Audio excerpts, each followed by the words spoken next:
Chapter 8. The Egoless State. The world of relativity, comprising the three categories, namely the world, the soul, and God, is seen to be a false appearance imposed by the ego mind on the reality. The latter is the substratum, the element of truth in the three. That reality is obscured for us by the illusory appearance of these three. The origin of the illusion is the ego sense, and so long as the ego sense endures, there will be no end to ignorance and bondage. That is, we shall become free only by becoming egoless. This is what we learned in the preceding pages. The state of deliverance is thus described as the egoless state. This is also described in other ways, as the state of knowledge or illumination, of bliss, of perfection, of peace, and as the natural state.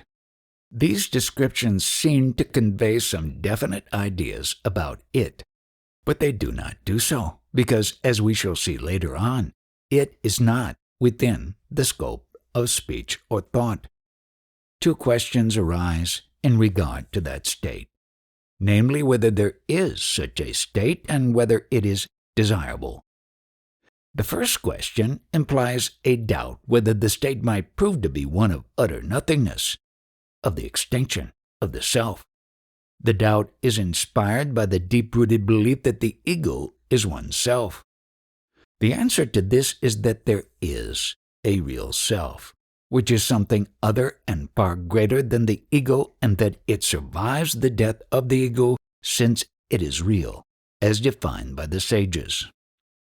The second question arises from the notion that happiness consists of pleasures, for which there is no scope in a state of worldlessness. Neither of these doubts can assail the disciples of a living sage. Those that have sat at the feet of the sage of Arunachala are not troubled by them. The sage himself is the best proof of the egoless state. Those that have imbibed the mysterious influence that emanates from him do not need any evidence or argument to prove to them that the egoless state is real and should be won at any cost. They know that it is the state of completeness or perfection, of eternal happiness, undiminished by desires and unaffected by fear. That these and similar doubts are not to be taken seriously is the teaching of the sages. The sage of Arunachala points out that the ego itself, the arch-enemy of happiness, is the parent of all doubts. He is raising them as a means of postponing the day of his own extinction. To entertain these doubts and waste our time and energies in seeking solutions for them is to play into the hands of the enemy. The right thing to do, says the sage, is not to go on framing questions and seeking answers which are of little value being merely intellectual, but to arrest the culprit, the ego, put him in the dock, and dispose of him by the quest of the real self, which he pretends to be. In other words, one should discover the real self, who is the final answer to all questions. Every question that arises is vitiated by the ignorance which takes the ego at its face value, as the real self. All questions are therefore reducible to one. Who am I? This question is the quest of the self, by which the egoless state is won. In that state there is only the self and nothing else, and hence there are no questions and no answers, but only silence. So says the sage. The same sense is clearly conveyed by the Upanishadic lore.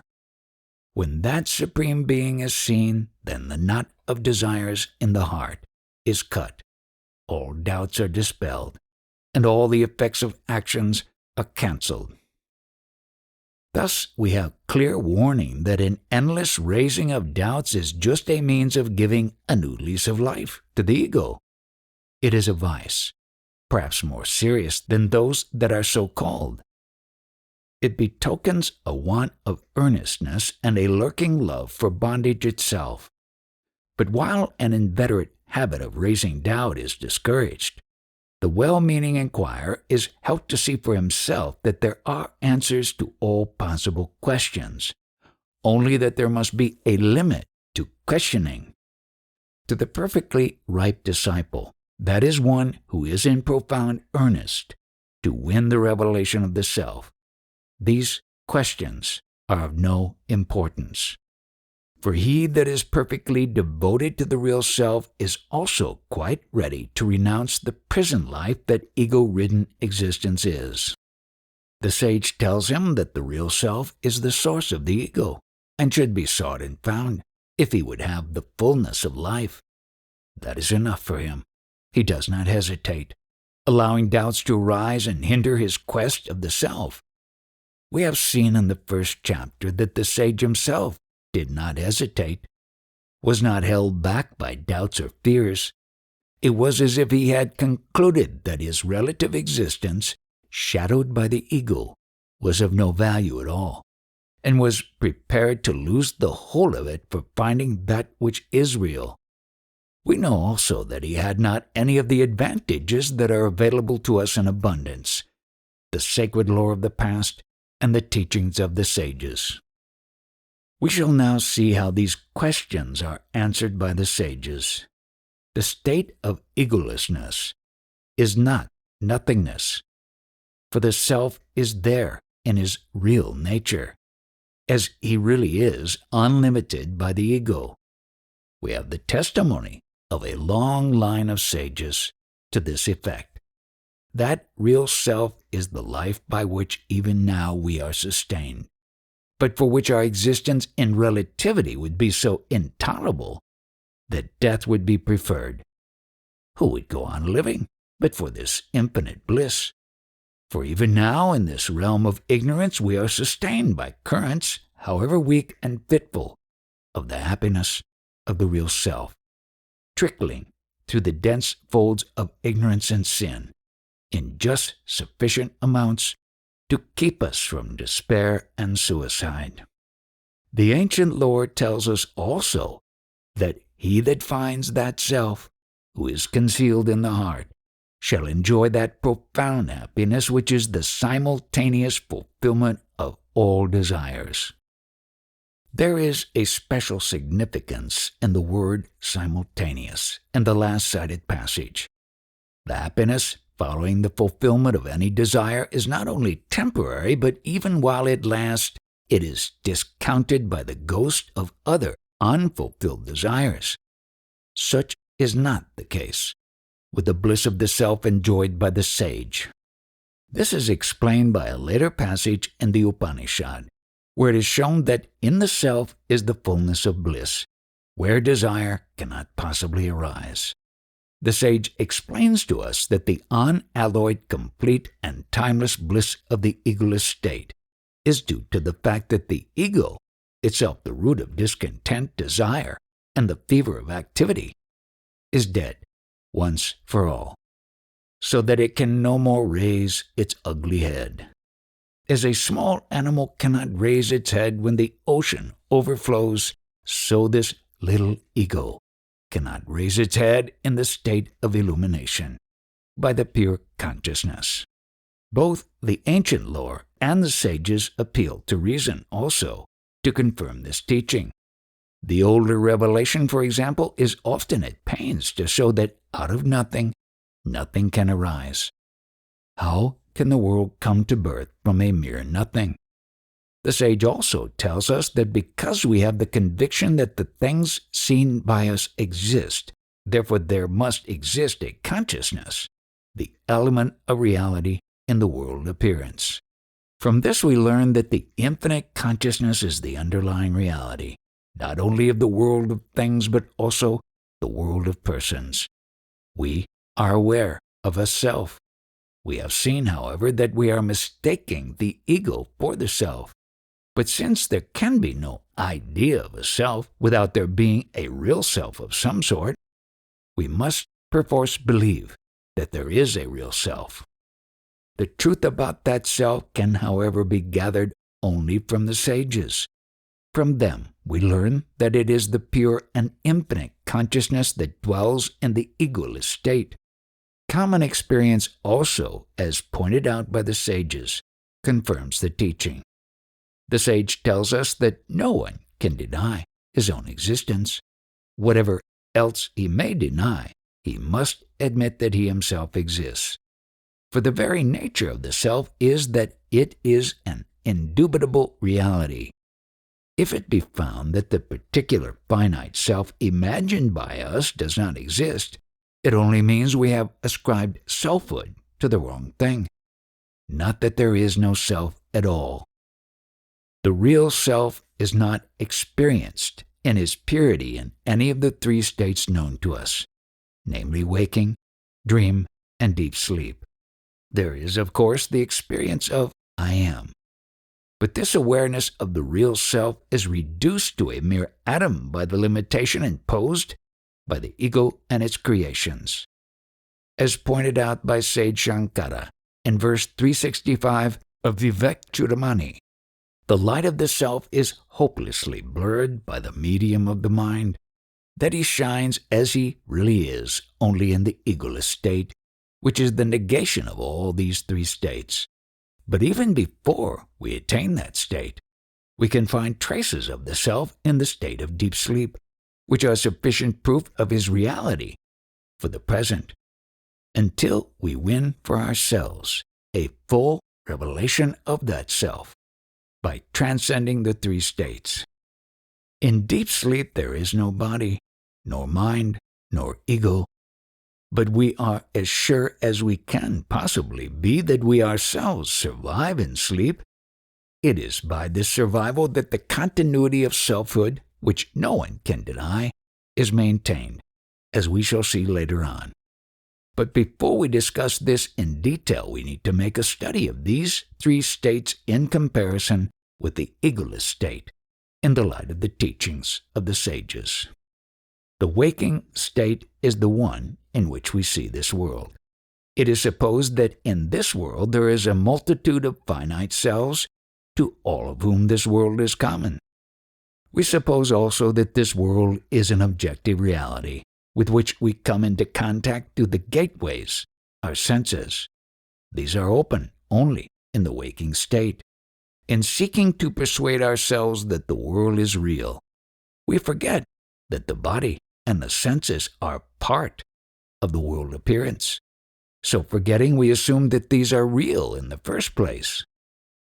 Having thus repetitiously assumed what is unproved, we naturally find it very easy to prove the truth of the rest of the world by the interested testimony of the senses.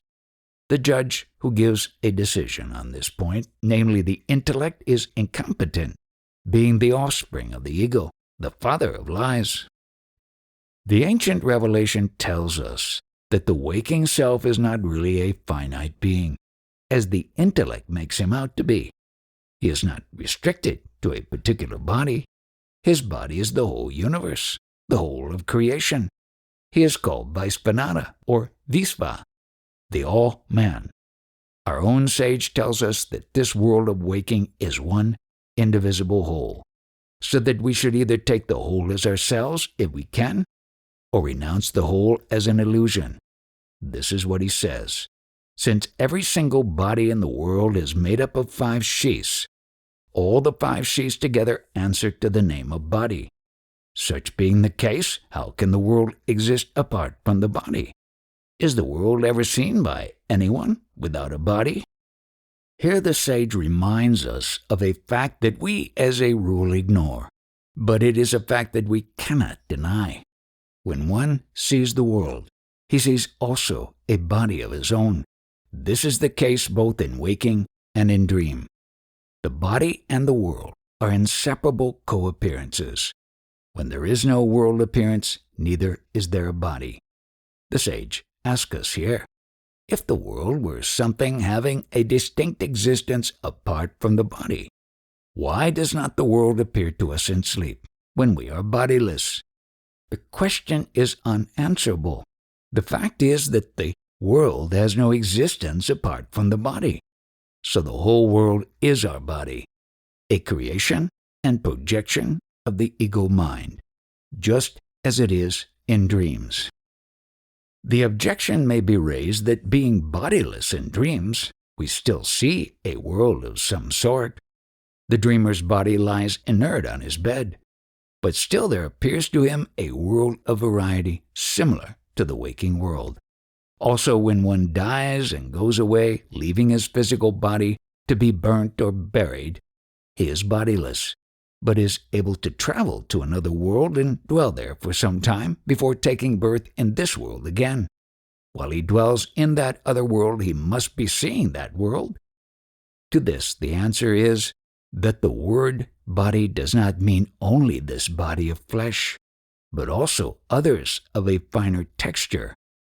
This is the teaching of the sacred lore, which the sage accepts and gives as the answer to these questions. There are 5 bodies, or rather 5 sheaths, covering the indwelling self and concealing him.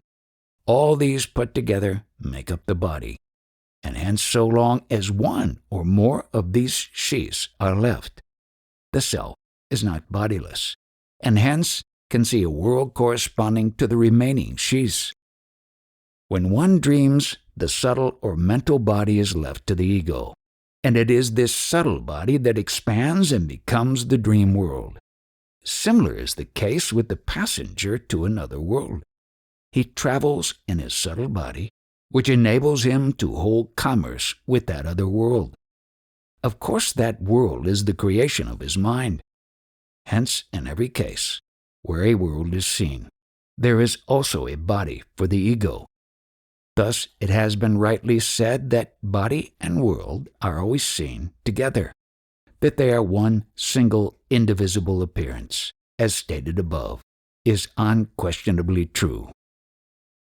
We have already seen that the waking world is substantially similar to the world seen in dreams. That the latter are unreal, few would deny.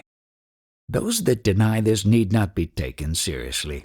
They are driven to this absurd position by the exigencies of a defective creed. We came to the conclusion that both waking and dream are dreams. What we call waking is not true waking. The true waking is the egoless state, which is the waking from the sleep of ignorance in which this dream called waking takes place. In that waking, no falsehoods can appear. Now we shall take up the question of the continuity of the self. The question relates to the state of deep sleep, since it is only in relation to it that a doubt may be raised at all, there being no body, nor mind, nor ego in dreamless sleep. The common man does not question the continuity of the self through sleep on to the next waking. Of course, he is unaware that the sleeping self is not the finite, ego-wrapped self of waking and dream. As the sage has remarked, no man says, "I did not exist in sleep." It is sophisticated humanity alone that is troubled by doubts about the continuity of self-existence. But all the sages are emphatic that the self underlies all the 3 states, and give reasons to help us to understand it. In the first place, we are mistaken in our supposition that dreamless sleep is empty of all consciousness. When this question was raised by someone, the sage said, "You say so after waking from sleep. You do not do so in sleep itself. That in you which now says that sleep is unconsciousness is your mind, but it was not present in your sleep. So it is natural for the mind to be ignorant of the consciousness there is in sleep. Not having experienced sleep, it is unable to remember what it was like. It makes mistakes about it. The state of deep sleep is beyond the mind. This shows that it is unfair for us to judge of any one state with the mind of another state. The waking mind cannot judge of sleep for the reason given by the sage. A correct valuation of the 3 states is possible only to the sage, who has transcended all of them. In the second place, there is sufficient proof of the survival of the self in deep sleep. This we can understand from the following dialogue, in which the sage answered a series of questions. A Western visitor asked a very wide question. concerning the practical utility of the egoless state, and in the course of the talk that ensued, he raised the question of the reality of the world. When he was told that the world appears discontinuously, he sought to meet it by the argument that the world does appear all the time to someone or other who is awake at the time.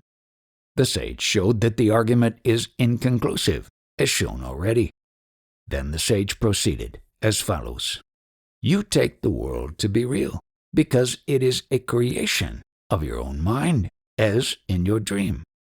You do not see it in sleep, because then it is wound up and merged in the self, together with the ego in the mind, and exists in seed form in your sleep.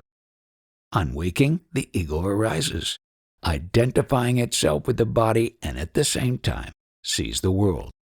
Your waking world is a creation of your mind, just like your dream world.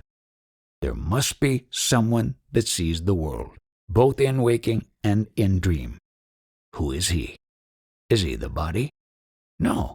Is he the mind? It must be so. But you cannot be the mind, since you exist in sleep when there is no mind. I do not know that. Perhaps I cease to exist then. If so, then how do you recollect what was experienced yesterday? Do you seriously contend that there was a break of continuity of yourself? It is possible. If so, then Johnson going to sleep may awake as Benson. But this does not happen. How do you explain your sense of the persistence of your identity? You say I slept and I awoke, implying that you are the same as the one that lay down to sleep.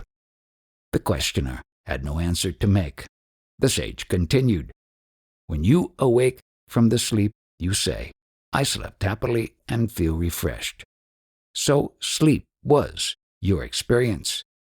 He that remembers the happiness of sleep, saying, I slept happily, cannot be other than the one that experienced that happiness. The two are one and the same. The questioner agreed that it must be so. Thus, we have ample proof that there is a continuing self of some sort in sleep, that the self is not the soul, but the real self of the Upanishads is what we learn from the sages. From our experience of sleep, we learn also that the true self can exist without the body and the mind. There being no body of any kind in sleep, there is no ego sense in it. Sleep is, in fact, very similar to the egoless state. We shall see later that there is an important distinction, but here we need to notice only that the absence of individuality and of the mind in sleep is not inimical to happiness being enjoyed in it and remembered on waking. According to revelation, the happiness of sleep is due just to its egolessness, imperfect as it is. The three states are kept distinct from the egoless one by the persistence of bodies or sheaths veiling the self and limiting it. 3 bodies are spoken of and 5 sheaths. The physical or gross body corresponds to the state of waking. The mental or subtle body is related to dreams. It is also the body by which one goes to and dwells in other worlds, such as heaven or hell. There is another body called the causal body, which is the only body that is left over in sleep. This body is nothing but ignorance, the ego and mind in seed form. The 5 sheaths are the same as these 3 bodies, as shown below. The gross body is the same as the annamaya sheath. The subtle body is made up of the pranamaya sheath, the manomaya sheath, the vijnamaya sheath. The causal body is the same as the anandamaya sheath. The 3 sheaths comprised in the subtle body are named as above, according to their functions. The pranamaya has the function of life, the manomaya of sensations and thoughts, and the vijnana maya of intellection and making decisions. The anandamaya is not to be confounded with ananda, which is the real self in the egoless state, not veiled by bodies or sheaths. The sage tells us that the last sheath is only hypothetical. invented for the purposes of teaching. Anyhow, that sheath is of no use for the seeker of the self. It has to be jumped, as we shall see later. The sheaths or bodies are of course not to be taken as real. The experience of the self, which is usually termed right knowledge, is just the realization of the non-existence of all the things that are non-existent, but which seem to be existing by virtue of the ego sense. Hence, right knowledge is nothing but the falling off of these sheaths. What remains over afterwards is that which is real, the pure, unvariegated, infinite consciousness, namely the self. We shall now see what we can learn about that self from the sage's revelation.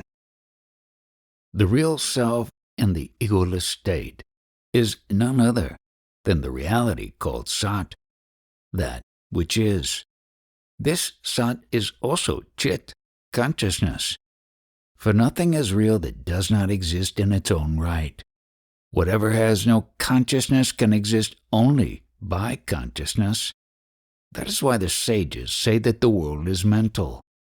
The self we have seen is the one indubitable reality, and when the sheaths fall away, it remains as pure consciousness beyond the three states. We shall now see why the self is said to be consciousness instead of saying that it is conscious. The explanation is very simple, though of very great importance. The mind is conscious, but poorly and fitfully so. Its consciousness fails utterly in sleep. There must be some source wherefrom the mind receives consciousness, as was pointed out before. This source is therefore the original consciousness, which shines constantly, unlike the mind. Because its consciousness never fails, therefore consciousness is its very nature. And this meaning is expressed by saying that the self, the source here meant, is consciousness. We find the teaching in the ancient lore also. The real self is described in one of the Upanishads as endless consciousness. The purpose of this description is, says sage Shankara, to differentiate it from the fitful awareness of objects that goes by the name of knowledge among men. Consciousness, therefore, is not to be understood as a mere attribute of the real self, but as its very essence. This consciousness is manifested as the I Am, the common factor of all thoughts and of all perceptions. This truth is clearly expressed in Aitareya Upanishad, where the self is called Prajnanam, which means consciousness. In its purity, uncontaminated by mixing up with the unreal sheaths or with their changing states, it is the real self. The common notion that knowledge or awareness is an attribute or quality is just the reverse of the above teaching. Consciousness is not a quality. It is the very substance of reality, and reality is real solely because it is consciousness. Consciousness alone exists. There is nothing else. It is often styled the supreme consciousness to differentiate it from the mind and intellect. This supreme consciousness, says the Upanishads, existed alone in the beginning, when all this universe did not exist. It created out of itself the bodies of creatures and itself entered into them as soul. This becoming or creation is not to be taken as an event that happened actually. We shall see that presently.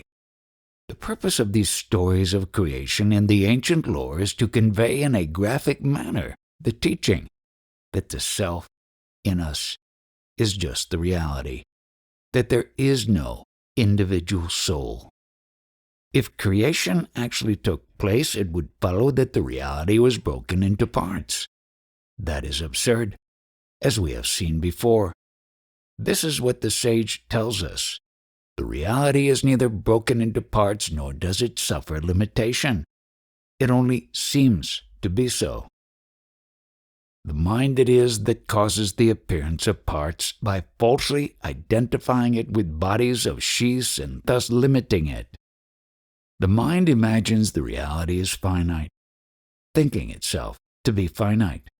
These limitations and divisions are in the mind alone. But the mind has no existence apart from the self. A jewel made of gold is not quite the same as gold because it is gold with a name and a form superadded. But it is not other than gold. Mind is just a mysterious power of the self, by which the one self appears as many. Only when the mind rises do the three, God, the soul, and the world, appear. In sleep the three are not seen nor thought of. This is just what is known in Advaitic metaphysics as the truth of non-becoming, Ajati Siddhanta, which is found definitely and categorically stated by Gaudapada, the author of the Mandukya Karikas, on which sage Shankara has written a lucid commentary. Shankara's own writings are in perfect agreement with it, and our sage has made it his own. It is said of him by a disciple, though the Holy One has given out truths modified according to the bias of questioners, yet he teaches the truth of non-becoming as verified by his own experience of the self. Also in the same work we find the clear enunciation of the truth of non-becoming as follows. There is no creation, nor destruction. There is no one that is bound, nor is there one that strives for liberation, nor anyone that has attained that state. There is no mind, nor body, nor world, nor anyone called the soul. One alone exists, the pure, calm, unchanging reality which has no second and no becoming. The ego-ridden person sees the variety and is curious to know how it came about.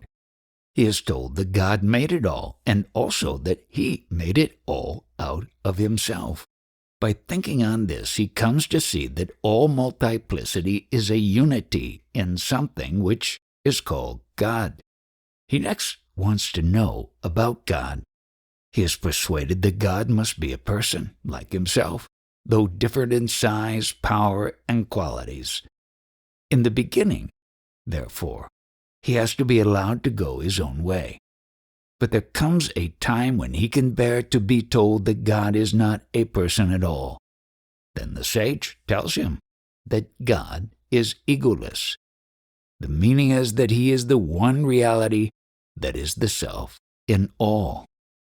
The description that God is egoless may seem to be a poor one. It conveys no sense to the ego-ridden mind.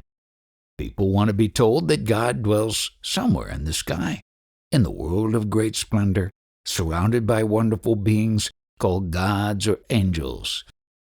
Even to understand that God dwells in their own hearts, men take time. Even there, they want to make a distinction between Him and the self. It seems to them a blasphemy to think of God as the self. Egolessness is impersonality. Now we shall ask ourselves the question, which is greater, personality or impersonality? Personality seems to be something, and impersonality nothing. But that is because we do not easily see that personality is limitation to a body, while impersonality is just the absence of all limitation. In both there is the same consciousness. Personality is consciousness cabined, cribbed, and confined, and impersonality is consciousness as it really is, unconfined, infinite, and pure. We see thus that impersonality and personality are opposed like light and darkness, like freedom and bondage, like knowledge and ignorance, or like the mathematical signs plus and minus. Which is plus and which is minus? After what we have heard from the sages, we cannot be in doubt about the answer. Impersonality, egolessness, is plus. Personality is minus. Impersonality is consciousness undiminished. It is existence in its entirety. existence as pure consciousness. This existence is made into the three by the mind. The sage explained it as follows. Existence plus variety is the world. Existence plus individuality is the soul. Existence plus the idea of the all is God. In all the three, existence is the sole element of reality. Variety, individuality, and allness are unreal. They are created and imposed on existence by the mind. Existence transcends all concepts, including that of God. Inasmuch as the name God is used, the concept of God cannot be true. The truth about God is most faithfully expressed as I am. The Hebrew name of God, Jehovah, which means I am, expresses the truth of God perfectly. The sage also drew pointed attention to the mystery sentence that occurs in the Bible, which is said to have been uttered by God himself. The story there is about the vision of a light that appeared to Moses. Out of that light, a voice speaks to him, instructing him to lead his people out of Egypt. Moses desires to know who it is that speaks to him, so he begs to be told so that he may tell his people. The voice tells him, I am that I am. This is the only sentence in the whole book, the whole of which is printed in capital letters. As the sage pointed out, it must be of great significance. The sage tells us that in this sentence, God has given out the secret of his own nature, that he is just the I am, which is the ever-shining light of consciousness in our hearts. In other words, he is the self. That the one self alone is true and all else is superimposed on it by ignorance has been clearly stated by the sage in many ways and on many occasions. The self is the real consciousness, and the persons and things of the world appear by the ascription of names and forms to it. This is expressed in the following. The self, who is consciousness, is alone real, and nothing else. All so-called knowledge, which is manifold, is only ignorance. This ignorance is unreal, since it has no existence of its own, apart from the consciousness which is the self, just as the unreal jewels made of gold have no existence apart from the real gold. What is here referred to as knowledge is the world itself. The world we have seen is not other than the thoughts that arise and pass in the mind. These thoughts are described as knowledge by the ignorant because they think that there is an outside world which the mind knows through the senses. The totality of this knowledge is not only ignorance, but also non-existence. This we can now understand, because the ego's sense is the origin of it all. Besides, ignorance is a negation, and negations do not exist by themselves. This ignorance, consisting of views about a non-existent world, is nothing but the consciousness that is the self, plus the names and forms created by the mind. These names and forms, says the sage, are unreal, like the names and forms imposed on gold, calling it jewels, when in fact it is gold all the time. It is to be noted that the sage purposely employs the word unreal and real to qualify jewels and gold. Jewels are not commonly thought of as unreal, but here the purpose is to illustrate the unreality of the manifold knowledge which is the world. The words are put in here to make the parallelism complete and accurate. If these words were not there, some misguided disciple would twist the meaning and make it out that the sage teaches the reality of names and forms. The same teaching is conveyed in the following. The reality is like the lighted screen on which move the pictures in a cinema show. The soul, the world, and God are like the pictures that move. The infinite alone, like the lighted screen, is real. It is pure, without difference. Though these pictures are unreal, They are not different from the reality, but the reality is different from them because it exists without them in its state of unity, in the egoless state. He that sees the unreal appearances does not see the reality. He that sees the reality does not see the unreal appearances. The mind becomes deluded because it loses hold of the immovable self, who is like the unmoving screen and sees one of the moving pictures as itself, and the other pictures as the other souls and the world.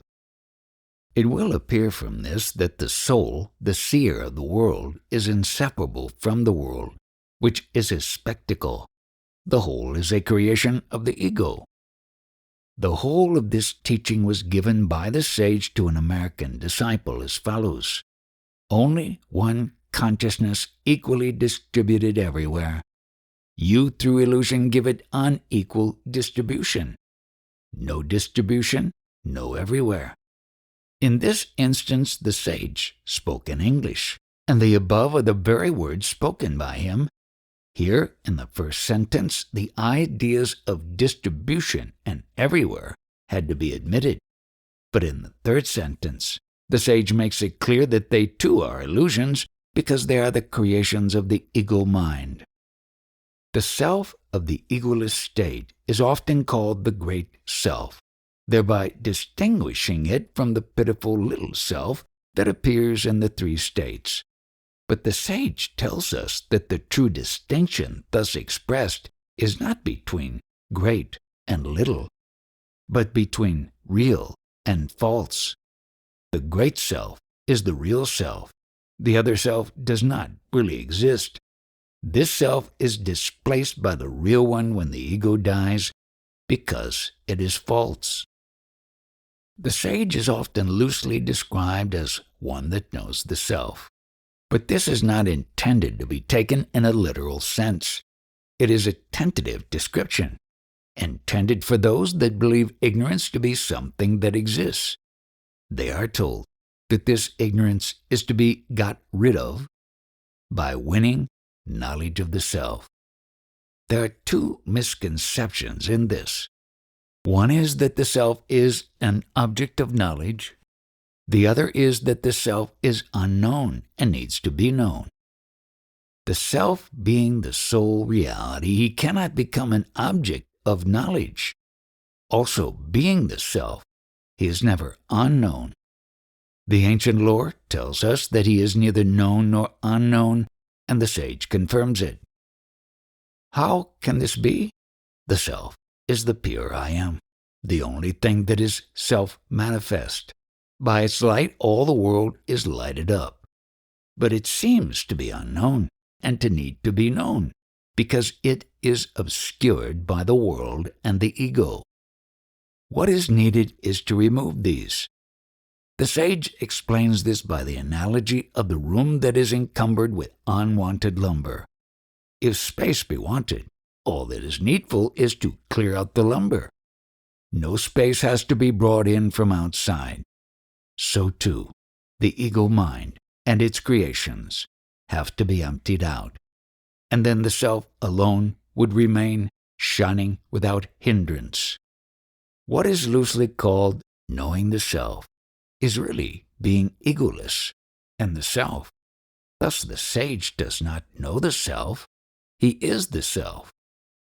This Upanishadic truth, that the self is deathless, self-existent reality, is also proved, so we are told by the sage, by a fact of common experience, which however has been described as something anomalous.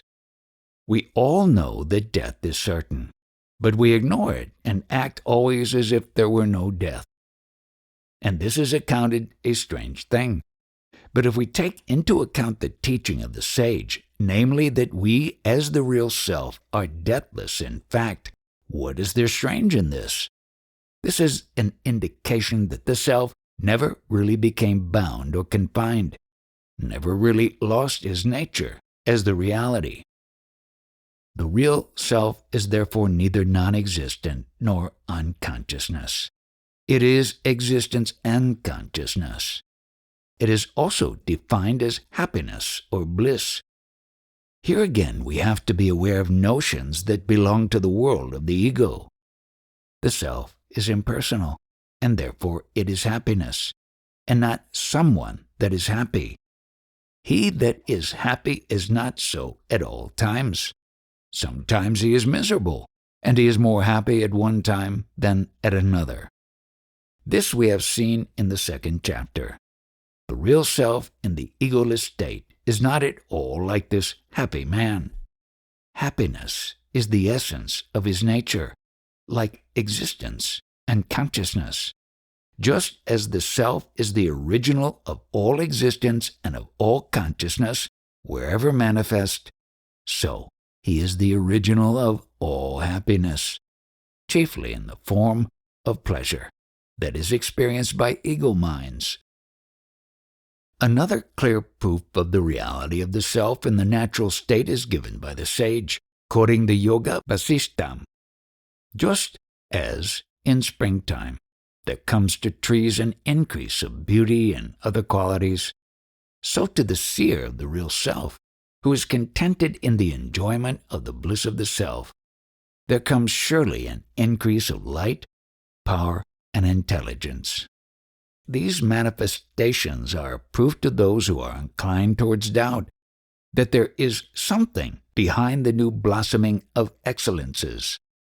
That something is the fullness of power and of knowledge. This is most evident in deep sleep. It cannot be doubted that the self himself is the source of the happiness that prevails in that state and is remembered afterwards. We have taken note already of the truth that even the pleasures that come to us in waking, and which we suppose to be caused by the contact with sense objects, come from the self alone. They are just droplets of the happiness that is the self. This natural happiness is, as a rule, dammed up, so to say, by the primary ignorance and its progeny, the desires and discontents, and fears and worries that go to make up the thing called mind.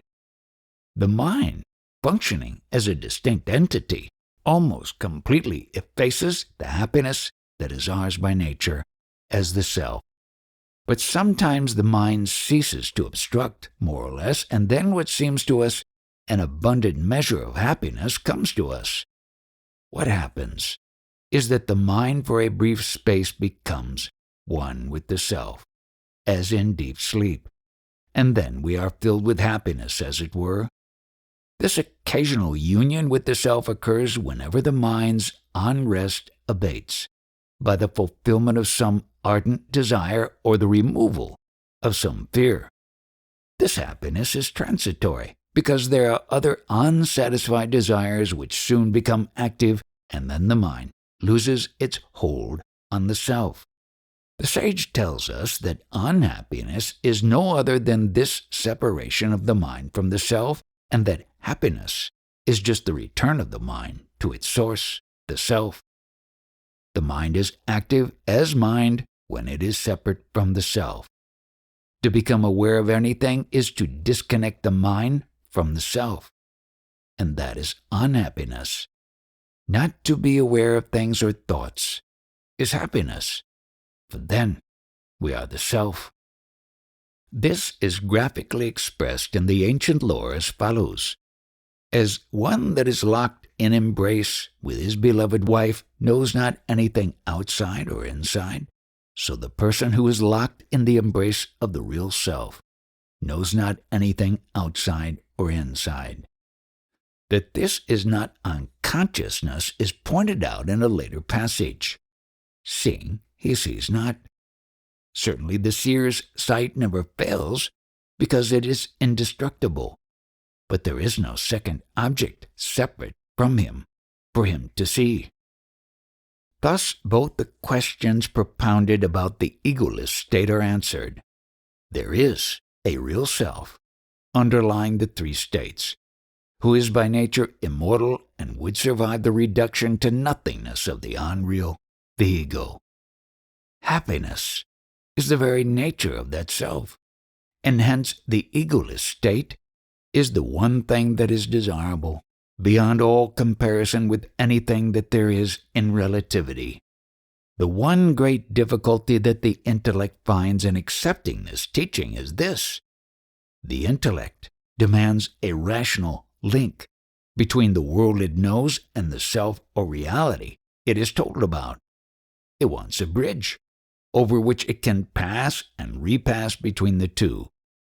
Such a bridge does not exist and cannot possibly be built by anyone, even by a sage.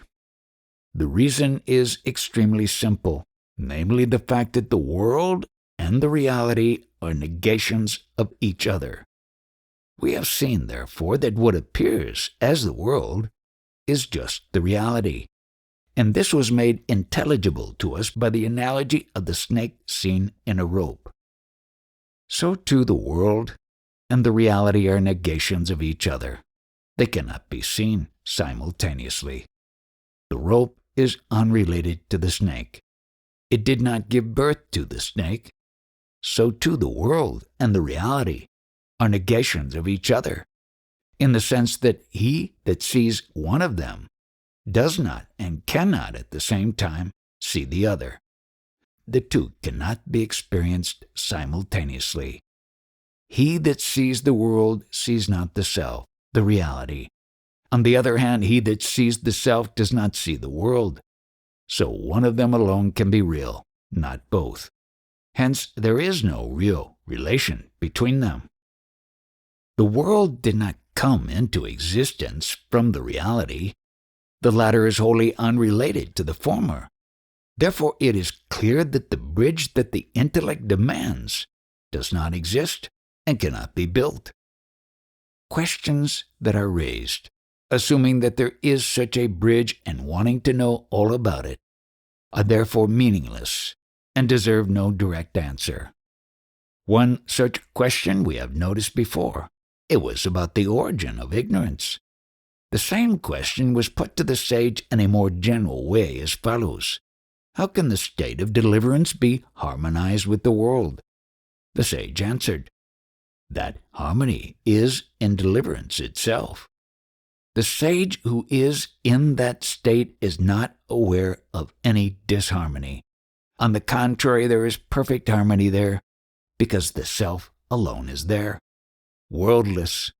But the intellect cannot know that harmony because it can never get there, because if it gets there, it will cease to be. This is the meaning of the statement, many times reiterated in the ancient lore, that the state of deliverance, that is the real self that is in that state, is beyond the intellect. As this state is beyond the intellect, so it is also beyond speech.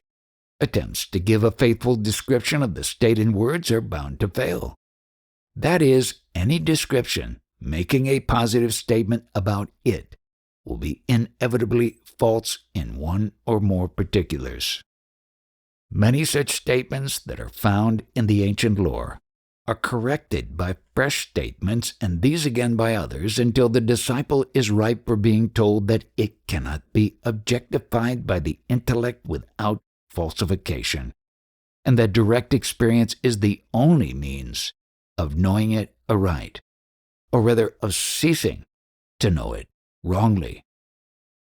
The consequence that we can only know what the self is not, never what the self is. In the final teaching, no attempt is made to tell us anything about the positive content of the state. In the ancient lore, we are told that we should understand the self as neti, neti, not this, not this. Its language is silence, not words. This truth is brought home to us by the story of the instruction by silence that was vouchsafed by God Himself, appearing as Dakshinamurti, to four sages named Sanaka, Sanandana, Sanatana, and Sanakumara. The disciples understood that they had to become silent in speech and thought in order to find the truth which is beyond both. They did so and found it. Silence, says the sage, is the language of the self, and it is the most perfect teaching.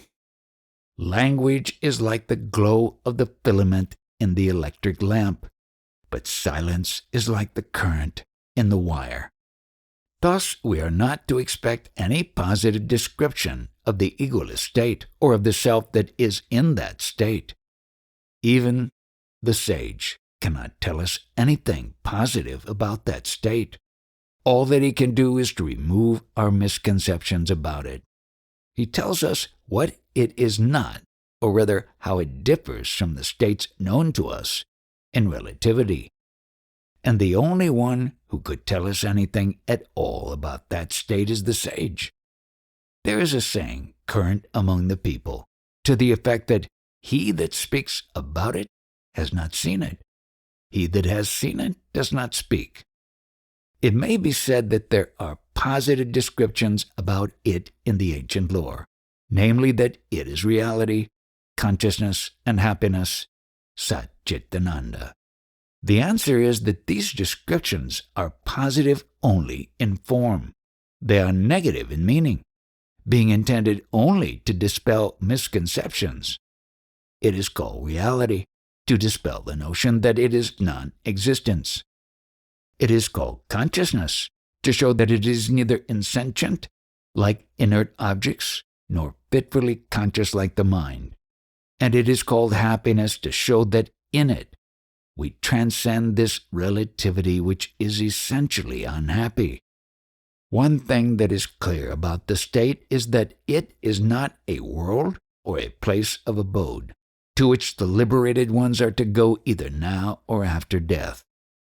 Very queer beliefs are being cherished and taught by different kinds of believers.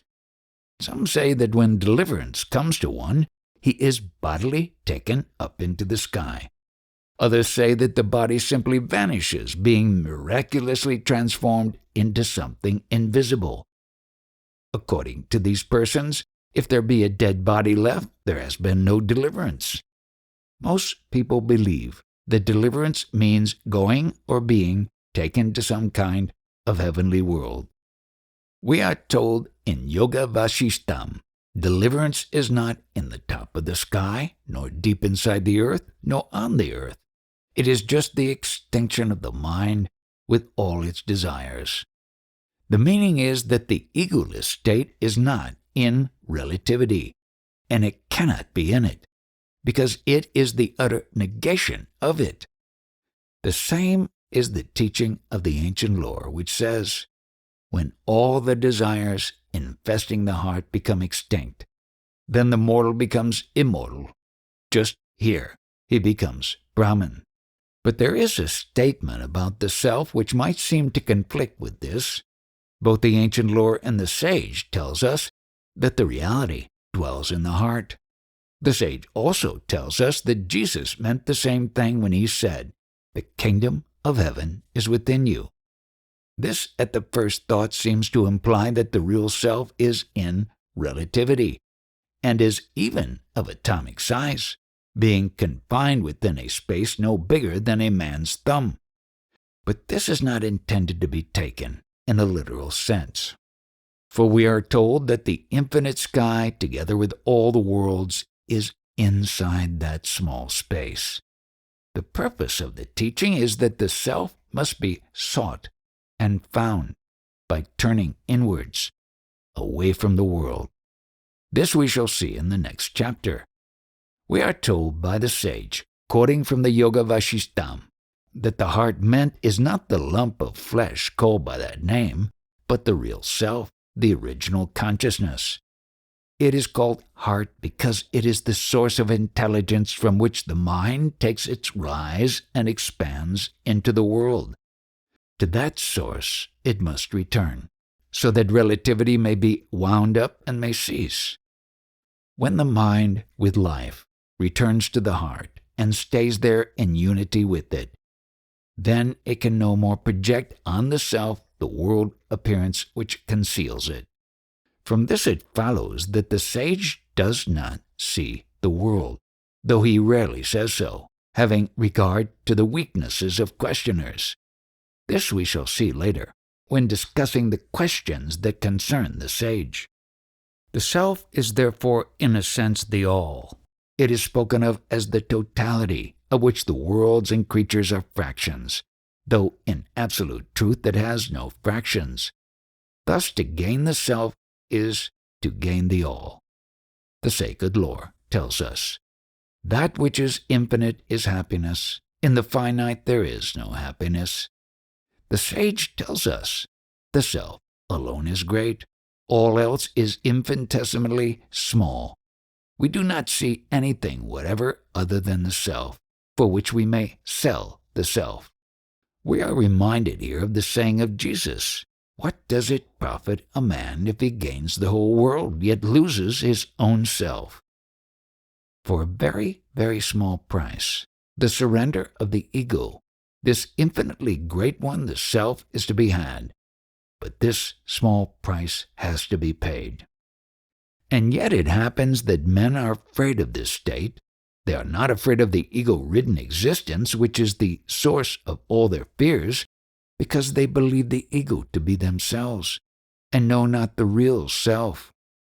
They are afraid that if they lose the ego, they themselves shall cease to be. They are afraid and unafraid of the wrong things.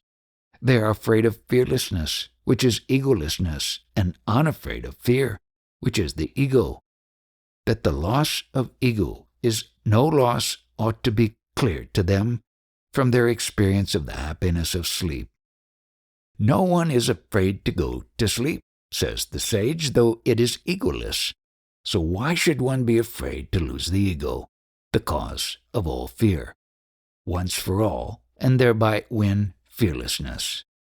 This natural state needs to be distinguished from the yogi's trance, which is called samadhi.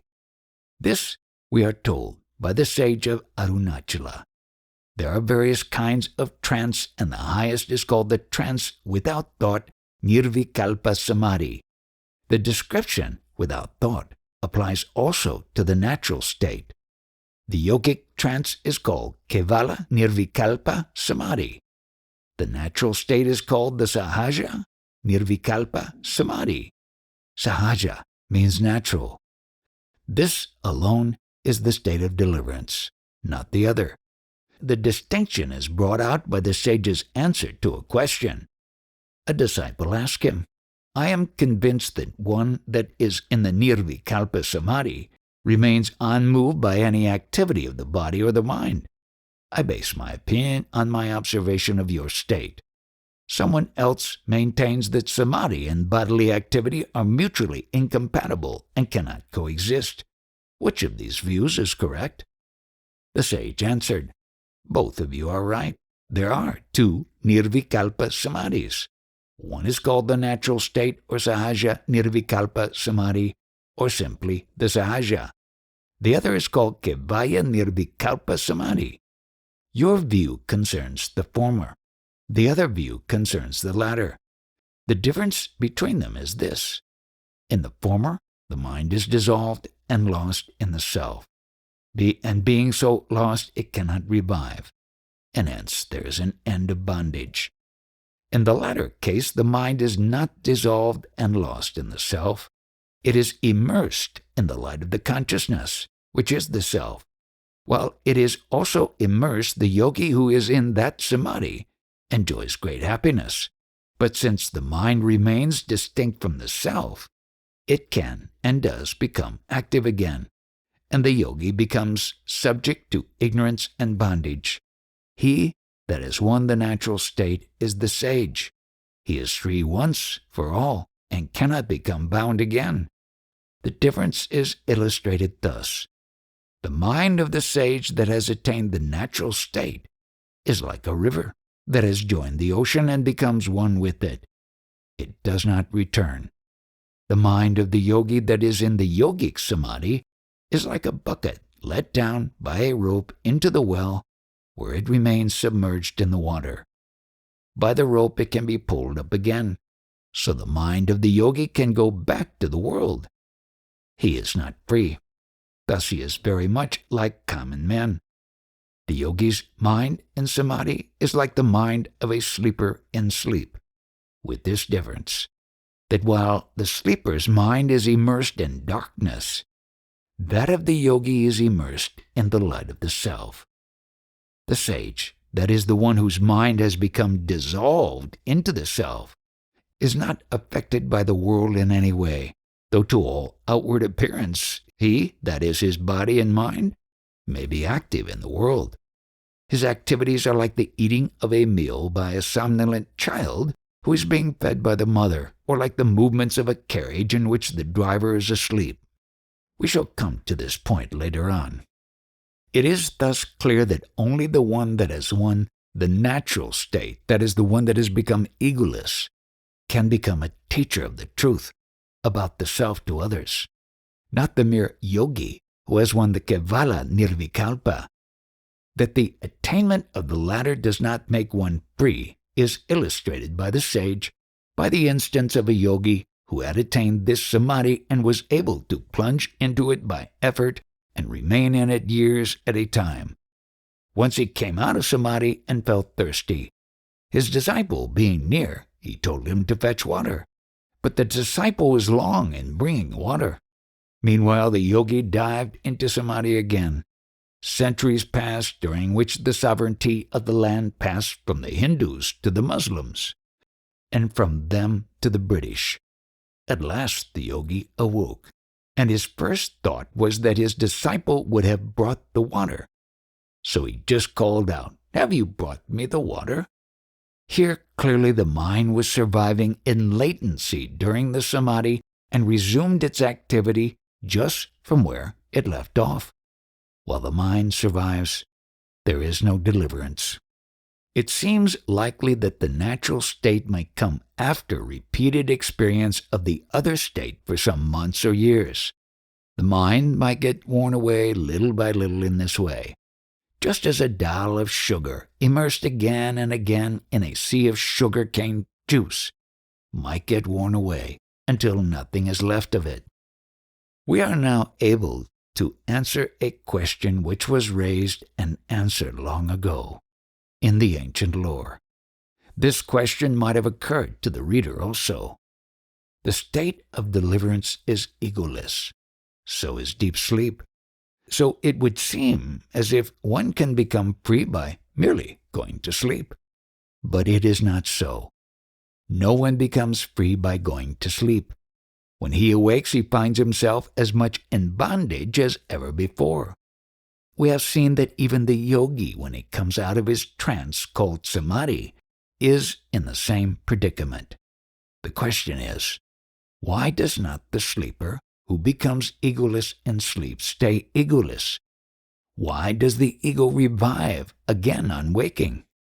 Before we consider the answer, we may notice another feature of sleep, which we find from Revelation. Not only is sleep not the gateway to deliverance, it is also an obstacle to it. We shall see later on that if the seeker of the self falls asleep while engaged in the quest, he has to begin over again on waking. Only if he keeps wide awake all the time and persists actively in the quest till the revelation of the self takes place, does he become free from bondage. We find this indicated in the third part of the Taittiriya Upanishad, where we are told that Bhrigu, who received his teaching from his father Varuna, obtained experience of the real self. Therein named bliss Ananda, straight away from the sheath of the intellect. He did not shed that sheath and become lost in the sheath of bliss, Anandamaya, which would have meant falling asleep. This last sheath, the causal body, is not separately transcended, but only along with the sheath of intelligence. When this question was put to the sage, he referred to the Upanishadic lore, where the question is answered. There is a vital difference between the two states. The sage enters the egoless state by the utter and final extinction of the ego, which is the primary ignorance. In the language of relativity, he is said to lose contact with the subtle and gross bodies by the dissolution of the causal body, otherwise called the sheath of happiness, which is just this primary ignorance. he passes straight away from the waking state by the extinction of the ego to the egoless state which is beyond relativity. Hence it is clear that the sage becomes free from the causal body. But for this body there is no sort of connection between the real self, which the sage is, and the other bodies. Therefore he is bodiless and mindless. The case of the common man going to sleep is quite different. His causal body, the primary ignorance, is not dissolved. Into it the ego and mind are merged and remain there in seed form until the time of waking. The mind having become quiescent, there is happiness in sleep. But this happiness bears no comparison whatever with that of the egoless state. The sage tells us, the happiness of sleep is like the meager light of the moon that passes through the thick foliage of a tree and lights up the ground beneath. But the happiness of the sage is like the unobstructed moonlight that falls on open ground. This vital difference between the sleeper and the sage is illustrated in the ancient lore by the analogy of an ordeal in fire, in which an accused person took hold of a red-hot axe, making protestation of his innocence. If he was burnt, he was adjudged guilty and punished. If he was not burnt, he was declared innocent and set free. Here the guilty man got burnt because he covered himself with a lie when he grasped the burning iron. The innocent one was not burnt because he covered himself with the truth, which protected him from being burnt. In the same way, the common man goes into union with the reality in sleep, covering himself with the false knowledge, I am the body. Thereby he is a liar, and by that lie he is thrown out and returns to bondage. The sage becomes one with the reality, covering himself with right knowledge, that is, giving up the ego sense, and is not thrown out. The egoless state is therefore something unique. It does not belong to the world order at all, to which the three states belong. We have seen already that there is a profounder sleep, the sleep of ignorance, by which the real self is veiled, so that it is possible to take the ego at its face value as the real self. The egoless state is the state of unclouded reality, where it shines as the pure I am. This is called the fourth state, to distinguish it from the three. But this is just a tentative description. The Mandukya Upanishad is careful to say, they regard it as a fourth state. The sage tells us, the peaceful and timeless state of the sage, called waking sleep, which to those that live in the vicious circle of the three states, namely waking, dream, and sleep, is said to be the fourth state, is alone real. The other three are merely false appearances. Therefore the wise ones call that state, which is pure consciousness, the transcendental state. Thus it is clear that there are not four states, but only one, which is the natural state of the self as the sole reality. The description of the natural state as waking sleep is very instructive. It tells us that it is the true waking, but that it resembles sleep. This is clearly brought out in the Gita, which says, the sage is awake to that which is as good as night to all creatures. All that to which the creatures are awake is night to the wide-awake sage. The meaning is that the sage who abides in the egoless state is awake to that which alone is true, namely the self. The world is night to him, because being unreal, it is not seen by him at all. Thus day and night are distributed between the sage and the ignorant. What is day to the sage is night to the ignorant, and what is night to him is day to them. We have seen already that this day of the sage is beginningless as well as endless, because time is unreal. Since true waking is this egoless state, and not the dream miscalled waking by the ignorant, it follows that the believers in heavens of sorts, where the ego is to endure forever, do not want to awake, but only to dream in a pleasanter fashion. This is clearly due to their invincible attachment to ego-ridden existence. Because of this attachment, the loss of the ego appears to them as the worst of deaths. Really, as the sages testify, this ego-ridden existence is death, the only death there is, because it keeps us in perpetual exile from our true life, namely the real self. Having lost that, we have lost all. In fact, as the sage has clearly pointed out, birth is not birth, because we are born only to die. And death is not death, because we die only to be born again. On the other hand, the attaining of the natural state is true birth, because then death is dead once for all.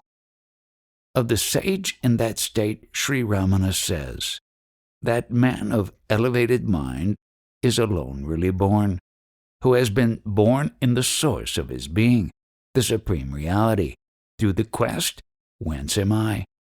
He is born once for all, never to die any more. That Lord of the wise is ever new. Being the reality beyond time, he is ever new, ever fresh, unaffected by the passing of time. We may repeat here what we have noticed before, namely that the sage himself is the most convincing proof of the natural state. By coming into direct contact with a living sage, we can sense, though somewhat dimly, yet in a way that will change our lives, the greatness and glory of the real self. In him the self will appear to us as it really is, the greatest of all gains. We shall then see that the self is the fulfillment of all desires and the annulment of all fear. We shall see that what the sacred lore tells us about the self is far from exaggerated, that in fact that lore has not told us a millionth part of his greatness. It has to be said that this self, which we are always, even now, in spite of ignorance, seems to be a good deal too great for the many clever but little minds that set up to be religious. The sacred lore that tells them about the natural state does not appeal to them at all. They are after the winning of powers, which they shall possess and enjoy. Winning these powers, called siddhis, they hope to enjoy a much more glorious status in the universe. These siddhis are to be won by various occult practices. Some even propose to win them through what they call knowledge of the self. Though how they could win right knowledge while cherishing these selfish ambitions is difficult to understand. Physical immortality and even sovereignty over all creation are aspired to by some.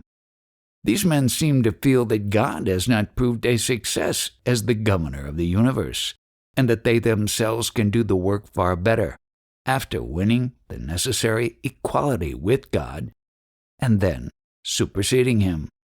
They promised the world at large that if and when their turn should come, they would establish a heaven on earth. The sage has repeatedly told us that the care of the world is not our business, but God's. There would be no need to take any notice of these false teachers, but for the fact that many really good people are led astray by their teaching, which is superficially attractive, so that his own disciples at least may not go astray. The sage tells us that these siddhis are in the realm of the ignorance, and hence unreal. This is what he says. True siddhi is one's own natural state, in which one is the real self, and which is won by becoming aware of that self, which we already are. The other siddhis are like those that are won in a dream. Does anything gained in a dream remain true on waking? Can the sage that has cast off falsehood by becoming fixed in the real, be deluded by them? Here it is made clear that these siddhis are false. We know the reason, namely that they are creations of the ego. He that wins these siddhis sinks deeper into the ignorance that is bondage. To the genuine seeker of the self, they sometimes come unsought before he attains egolessness. In that case, they are to him a snare. He must renounce them, and after they pass from him, must begin over again. If they come after the natural state is won, he would not be aware of them and would not be affected by them. We may here take special note of the statement that there is no need to become the self or win the self. The ideas of becoming or winning the self are on the face of them absurd. We are the self always. We are never other than he. If he were something to be won, we might be lost again. As he is the self, he can never be lost. The siddhis, on the other hand, are not naturally our own. Therefore they will not be ours forever, but will be lost in due course. There is another contrast between the true siddhi, the natural state, and the false ones. The self is one. The siddhis are many. Manifoldness is a mark of unreality. Unity is a sign of reality. All this is in keeping with the main teaching of revelation, both old and new, that the real self is the one reality that transcends time and space, and that all else is unreal. Hence it follows that the natural state is not in time. Hence it can never have a beginning nor an end. For beginning and end are in time, which is unreal. The real self is one, and its oneness too has no beginning, because manifoldness is always unreal, as we saw in the last chapter. Therefore it is that the sage is not aware of having become free. Once he was asked when he became free. He replied, "Nothing has happened to me. I am as I have always been." This means that bondage and freedom are both in relativity and are both unreal. This is what the sage tells us in the following. If the thought "I am bound" arises, then will arise also the thought of deliverance. When, by the quest of "Who am I that is bound?" the ever-free real self alone remains, ageless and deathless, then how can the thought of bondage arise? If that thought does not arise, then how can the thought of deliverance arise to him that has done with actions? As this state is not in time, so too it is not in space. We do not need to go somewhere, to some distant world, to be free and happy always. This we have seen already. Deliverance is here and now. If only we lose the ego, ignorance, bondage, and the incidents of bondage, namely all this multiplicity and difference, do not exist even now. Therefore it follows that the sage who is egoless does not see all this, which seems to be so real to us. For him this cinema show of the world and its seer, the ego, have ceased, so he does not recognize its having been seen before. For him the screen alone remains, the light of consciousness. The moving pictures have vanished.